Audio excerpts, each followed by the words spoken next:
Canon just released their financial reports, and there's something that I haven't seen in years, and a crazy tease of weird things to come. We're gonna talk about this just after we thank our sponsor, Squarespace. Whether you need your own website or portfolio or even a store to sell your prints, you can make it happen with Squarespace. It's so fast and easy. You literally need to just drag and drop your photos, and you can make your portfolio for free and get a 14-day free trial. Just go to squarespace.com/Chelsea, and if you decide you want to buy one, use the coupon code Chelsea to get 10% off, and all of that's in the description down below. Thank you, Squarespace. Let's get right into this because this is so hopeful. We finally have good news. Yeah, I don't think I've seen this since like 2012. Canon released their financial report and their profits increased from last year. Yeah. Year-over-year profits increased by 31%. Yeah, congratulations, Canon. Yeah, and their revenue increased too. They didn't get to this by just cutting costs. They're selling more cameras, and they're selling more lenses, and they're selling more expensive gear. And it could be a sign of a turnaround for the industry. Or maybe it's just Canon.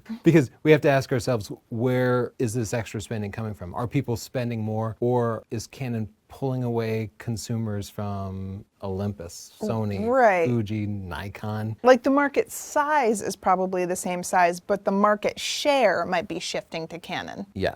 So ask ourselves, why does Canon think this is happening? So Canon actually said in the report, the synergy effect of having competitive camera bodies and expanding our lineup of RF lens, which command high margins, led to an increase in average selling price. So basically they have these brand new cameras. They have a new The R5 and R6. Yeah, the R5 and the R6, which have a new lens mount, and lenses have high profit margins. So people are getting the new camera, they're having to get new lenses, probably multiple lenses, and that's leading to a higher profit. And we've seen this pattern before. It's something that's largely attributed to Hewlett-Packard, HP, the printer manufacturer, where they would sell you a printer for $100 and it would be an amazing deal. And then you would go to refill the ink cartridges and they would cost $80 every couple of weeks. Yeah. It's the printer and ink model, where you have a loss leader up front that locks somebody into your infrastructure, and then you get regular recurring revenue from them. And the first time we really saw this done effectively was by Sony. With Sony's early E-mount, they would release camera bodies that were so packed with features at such a low price, it seemed like they were way ahead of the competitors. But then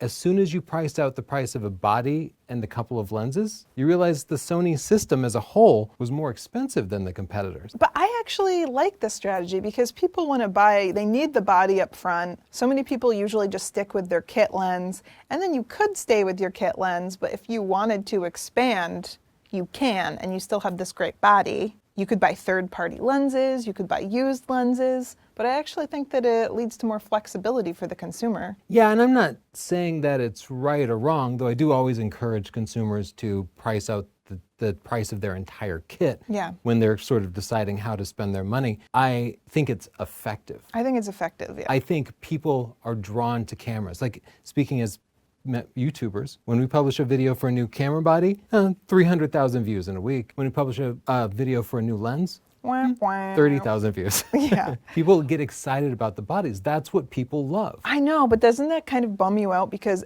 lenses are so incredibly important. You can slap a cheap lens on the best body and you're not going to get amazing results. So the lens is important, but the body sells. So it makes sense that they would give them a lower price, get people into their system, and then sell them these super expensive lenses. And clearly it's working because Canon is seeing their profits go up. Other parts of Sony's strategy that Canon seems to be using really just 2020 and 2021 are they're sort of embracing the YouTube news cycle. Yeah. They're teasing things. They're throwing out crazy specs like the 8K video on the R5. Yeah. But then selling the less expensive R6 to people. So they've kind of learned to manipulate the marketing and use the new influencer style marketing that's really driving the entire news cycle. Yeah, they're also just hiring influencers as like sponsors, basically. Yeah, so we have seen this crazy shift from them in just a couple of years. I want to point out that as I look through their financials, they talk a lot about RF, their full frame camera mount, the highest end, most expensive camera mount. There's no mention of DSLRs, and there's no mention of their M mount, the smaller vlogger-centric style cameras. And I think this does give us some view into where they're going to be putting their resources in the future. I think most of their investment is going to go into the full frame camera bodies. And I think they'll continue to drive the price point of RF both up with things like the EOS R3 and down with predictions that'll have for like the EOS R7 and 8 coming soon. And I think we might see another M body, but I think M and DSLRs are sort of on their way out. And in fact, they've discontinued a lot of DSLR lenses recently. But the M's are their compact cameras, right? Right. But compact cameras, in another financial report I was just looking at, have actually seen growth in the market in the past 2 years.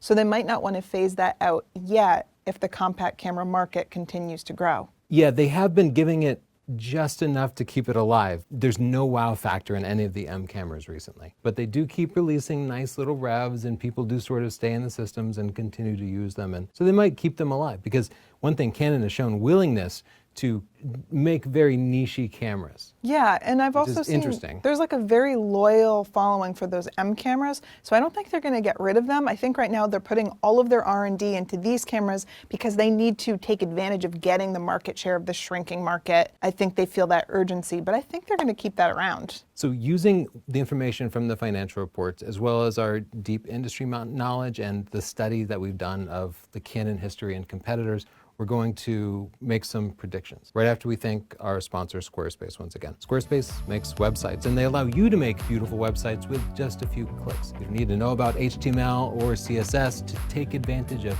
detailed analytics, knowing exactly where your customers are coming from. Advanced features like setting up a store and taking online payments and scheduling appointments, they'll all be at your fingertips, and you can try it out for free at squarespace.com/Chelsea. Go there, set it up, and if you love it, use the coupon code Chelsea to get 10% off. Tony, how many Squarespace websites do you have? I just started setting up, I think, a new one. It might be number 8. And what is it called?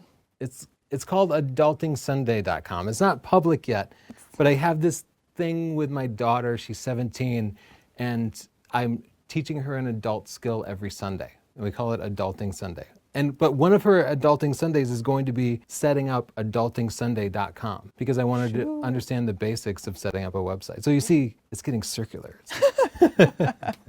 Recursion. Let's go over some predictions. And quickly, we already know for sure that the Canon R3 is coming. Canon has made a development announcement about it.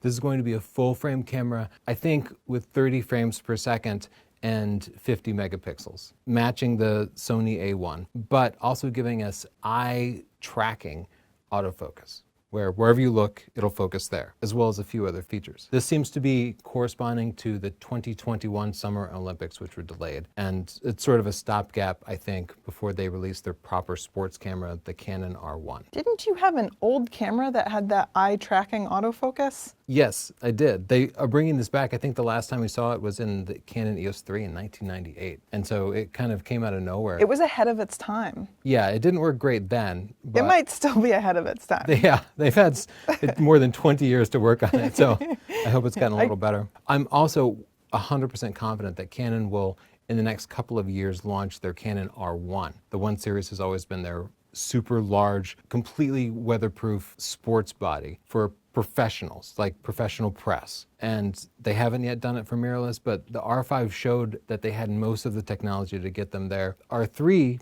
shows that they aren't quite ready, but I think for the 2022 Winter Olympics, we'll see them launch the R1. But I think their focus is largely on the high-end bodies right now. That's what's sexy, that's what brings people to the system. They're higher profit, but at the same time, they're gonna sell far more of their lower-end body. And I think we'll see a Canon R7, which will be, I wanna say this is going to be the next generation of the Canon 7D DSLRs, which we used for sports and wildlife. Yeah. So that's a smaller sensor with higher pixel densities and high frame rates, but still a professional build. So maybe you could imagine an R6 body, but maybe even 26 megapixels, but an APS-C sensor. Now, that doesn't mean that I think they're going to release APS-C lenses. I think they might just want to give you that R5 pixel density at a lower price point. So they'll shrink the sensor down and you'll just be shooting APS-C with full frame lenses. That's my prediction for their next compact wildlife camera, something that will give us great results with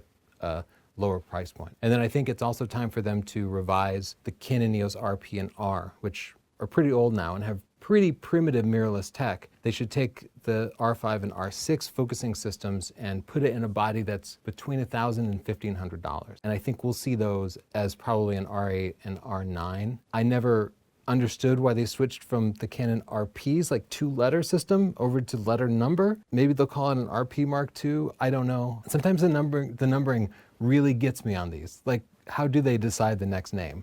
I don't know. Those are their straightforward, interchangeable lens cameras. But I don't think that's the interesting predictions that we have for you. There was another statement that they made in their financial report. Okay, they released a new camera and they raised money with crowdfunding, which I find interesting. And in their financial report, they said new types of cameras, such as the PowerShot Zoom that was launched at the end of last year and has attracted quite a bit of attention for its ease of capturing long-range images with one hand. We are steadily creating new markets. So they're making new cameras and they're making new markets and they're seeing success and they're raising money in a new way, which is trying crowdfunding. And one of those was what I'm talking about, this PowerShot Zoom, which is a zoom camera that you operate with one hand like a monocle, and then you can capture video and pictures for bird watchers. Yeah, I think the most important word in that whole thing is new types of cameras are earning them money. Yeah. Not new cameras, new types. And so we're seeing different form factors and different functionalities. And we have 3 examples, and one is the tiny monocular. Another is the Canon Ivy Rec, which is a wearable camera. It's something that has kind of existed before, but Canon's never done it. And so it's like a body camera, but not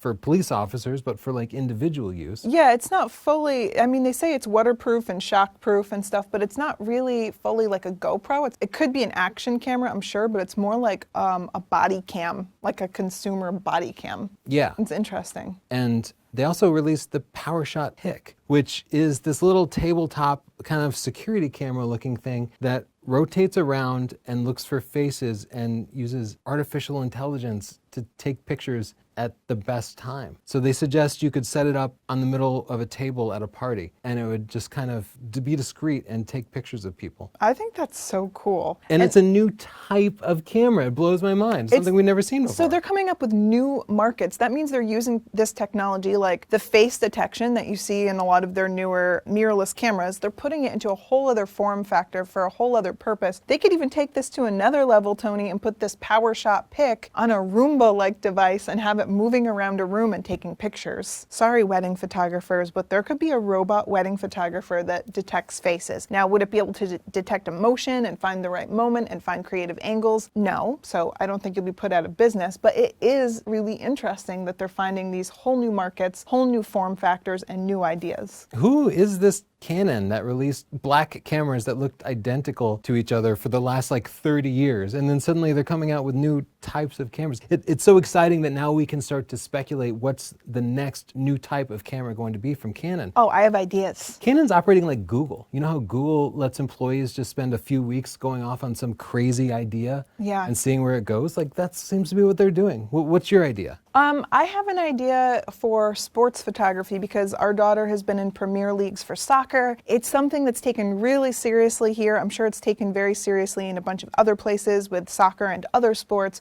but they're recording their games because these kids are sending their reels to colleges. A lot of them want scholarships. A lot of them want to play at the college level. And so there is right now a company making these multi-point cameras that you set around the field. The kids wear tracking bands and then the cameras track them. But I think Canon could do a much better job at this because they have the face detection, because they have better cameras and better technology. And so I'm imagining either parents could have these cameras or the people running the leagues could have these cameras. You set them up on a field, they track all of the players, and then they stitch them together into reels for all of the players. They could even have a subscription model where Canon makes them pay for the subscription and they auto-stitch these into like videos or montages or whatever, and then sell them to the players. You know, in this past year, we haven't been able to physically attend our daughter's games because they didn't allow people in the stands. They could hook up live streaming to this. And in fact, you could be anywhere in the world and you could tell the system that you want to track your kid in particular. And it could keep track of where they are in the field and make a personalized stream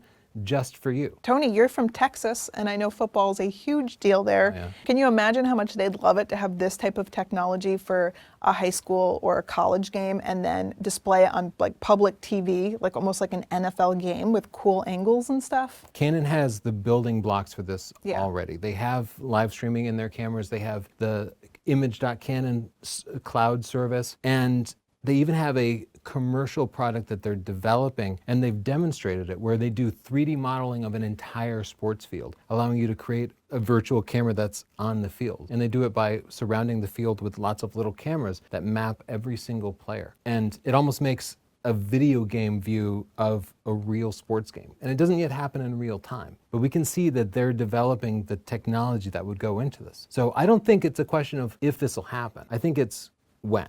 Yeah, like sports in the United States are crazy if you're not from this country. People put more energy into their kids' sports, into their kids' academics, so this market is definitely profitable. On the topic of sports, one of the top questions we get is, what camera should I buy for my kids' sports games? Yeah. That's because smartphones suck at shooting sport. They don't really have good telephoto lenses right now. It's one of the few things that makes people want to buy a camera. Yeah, and I've had people ask me this many times. I just had my cousin come to me and say, what camera can I get for $500 that will take good family photos, but also good photos and video of my kids' sports games? And I'm like, ooh, man, that's a hard question. Well, right. You asked me, and we put our heads together and we came up with no.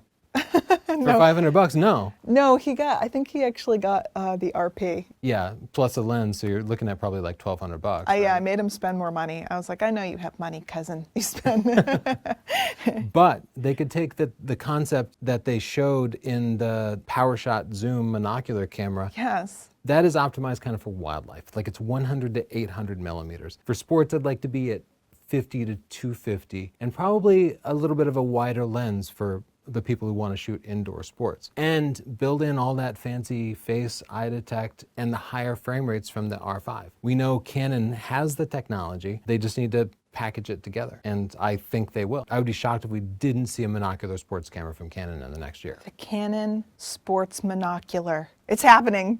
Something we've been begging for is a proper mobile operating system in a camera. Yes. Not because we want to get notifications from our cameras, not because we want to make phone calls from our cameras, but just because we want to be able to more easily transfer images between devices, take a picture and share it to Instagram without having to go through a bunch of extra steps. We want the apps. Right, and that means they need to build a camera based on Android. And companies have done this. Samsung has done this. Hasselblad did it. I think several third-party companies have built proper Android-based cameras, but Canon, Sony, none of the big companies have yet to do this. I think Canon is going to be the first, and I think it's going to be a fixed lens PowerShot camera. It's going to be a very stripped down and simplified version of Android, and I think this is going to be them putting their toe in the water, trying it out with consumers, polishing it, because it's probably going to take them a couple of years to get it refined to the point where it will be ready and reliable for professional bodies. So I think starting out with a consumer camera and one of their sort of crowdsourced projects, I think that's a perfect way to launch first Android-based. That's a tough one. That's a tough one.